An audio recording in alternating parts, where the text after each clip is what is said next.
તો મુંબઈ પાલિકાની ચૂંટણી દરમિયાન રાજ ઠાકરેના ગંભીર આક્ષેપ. મનસે પ્રમુખે શાહીને બદલે માર્કરના ઉપયોગ પર ઉઠાવ્યા છે સવાલ. શાહીના બદલે માર્કરના ઉપયોગને ધ્યાનમાં લેવાવું જોઈએ તેવું રાજ ઠાકરેએ કહ્યું. તેઓ કોઈ પણ કિંમતે ચૂંટણી જીતવા માંગે છે. આ સ્વીકાર્ય નહીં. છેતરપિંડી સાથેની ચૂંટણીનો કોઈ અર્થ નહીં તેવું રાજ ઠાકરેનું નિવેદન સામે આવ્યું.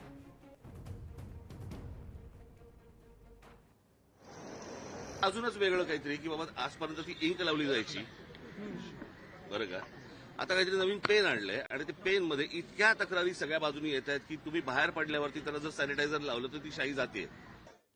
તો રાજ ઠાકરેએ કહ્યું હતું કે તેમણે ખોટા મતદારો, ડબલ મતદારો તેમજ વીવીપેટ જેવા મુદ્દા ઉઠાવ્યા હતા, પરંતુ હવે શાહીના બદલે માર્કર પેનનો ઉપયોગ કરી ખેલ પાડવાનો પ્રયાસ કરાઈ રહ્યો છે. તેમણે મતદાન પ્રક્રિયામાં હેરાફેરીના પ્રયાસોની ચેતવણી આપી છે. पूर्ण प्रशासन हे सत्तेसाठी कामाला लागलेलं आहे. आम्ही आमच्या परीने जे काही करायचंय ते करतोच आहोत बरं का. परंतु ही काही चांगली लोकशाहीची लक्षणं नाहीत. या असल्या निवडणुका या देशामध्ये होणं आणि त्या असल्या फ्रॉड निवडणुकांमध्ये सत्तेवरती येणं याला काही सत्ता नाही म्हणत. રાજ ઠાકરેના આક્ષેપો સામે ચૂંટણી પંચે જવાબ આપ્યો. માર્કર પેનનો ઉપયોગ કોઈ નવી વાત નહીં તેવું ઇલેક્શન કમિશને કહ્યું. વર્ષ 2012થી થઈ રહ્યો છે માર્કર પેનનો ઉપયોગ. સ્થાનિક ચૂંટણીઓમાં આંગળી પર નિશાન લગાવવા માર્કર પેનનો ઉપયોગ કરવામાં આવે છે.